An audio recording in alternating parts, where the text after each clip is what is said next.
ಅಷ್ಟು ವರ್ಷದಿಂದ ಬರ್ತಾ ಇದ್ದಾವೆ. ಅಷ್ಟು ವರ್ಷದಿಂದ ಬರ್ತಾ ಇದೆ. ನೀವು ಚಿಕ್ಕ ವಯಸ್ಸಿಂದ ನೋಡಿದ್ದೀರಾ ಇದು? ಹಾ, ಇದೇ ಮನೆನಾ ನಿಮ್ದು? ಚಿಕ್ಕ ವಯಸ್ಸಲ್ಲಿ ಇಲ್ಲಿನ ಮನೆ ಇದೇ ಇದೆ? ಮನೆ. ಇದೇ ಮನೆನಾ? Okay okay. ಮರನು ಎಷ್ಟು ವರ್ಷದ ಮರ ಇದು ಅಂದಾಜು? ಇದು ಒಂದು 20 ವರ್ಷ ಹೋಗದ ಮೇಲೆ ಆಗದ ಮರ.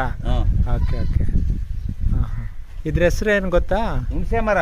ಅಲ್ಲ ಅಲ್ಲ, ಹುಣಸೆ ಮರ ಅಲ್ಲ, ಪಕ್ಷಿ ಹೆಸರು. ಪಕ್ಷಿ ನಾವು ಅವೇನು ಪೆಲಿಕನ್ ಗಿಲಿಕನ್ ಅಂತಾರೆ ನಮ್ಗೆ ಗೊತ್ತಿಲ್ಲ. ಓಕೆ ಓಕೆ ಕೊಕ್ರೆ ಇದು. ಓಕೆ. ಇನ್ನೊಂದು ಹೆಜ್ಜಾರ್ಲೆ ಅಂತೀವಿ ನಾವು, ದೊಡ್ಡದು. ಕಾಲ್ ತುಂಡ. ಓಕೆ, ಅದು ಹೊರಟೋಗಿದ್ಯಾ? ಅದು ಹೊರಟೋಗದೆ. ಹಾಂ, ಈಗ ಇದು ಮಾತ್ರ ಇದೆ. ಇದು ಎಲ್ಲ ಮರಿಗಳು. ಇದು ಇವು ಮರಿನಾ ಇವು? ಮರಿಗಳು. ಓಕೆ. ತಾಯಿಗೆ ಹೋಗ್ರೆ ಇನ್ನೂ ಬರ್ಲಿಲ್ಲ. ಓಕೆ ಇದು ಓಕೆ ಹೊರಗಡೆ ಮೇನ್ ತರೋಕೆ ನೀರು ತರೋಕೆ ಹೋಗದೆ. Okay okay. ಹಾಂ, ಅದು ಇನ್ನೂ ಬರ್ಲಿಲ್ಲ. ಓಕೆ. ಇವು ಇವೇನು ಹೋಗಿ ಆಹಾರ ತರಲ್ಲ ಇವು? ಇವು ಗೊತ್ತಿಲ್ಲ. ಹಾಂ ಹಾಂ. ಮಾಮೂಲಿ ಇದು ಏನೋ ಬೇರೆ ಕಡೆ ಹೋಯ್ತದೆ ತರೋಕೆ. ಸರಿ ಸರಿ. ಇಲ್ಲ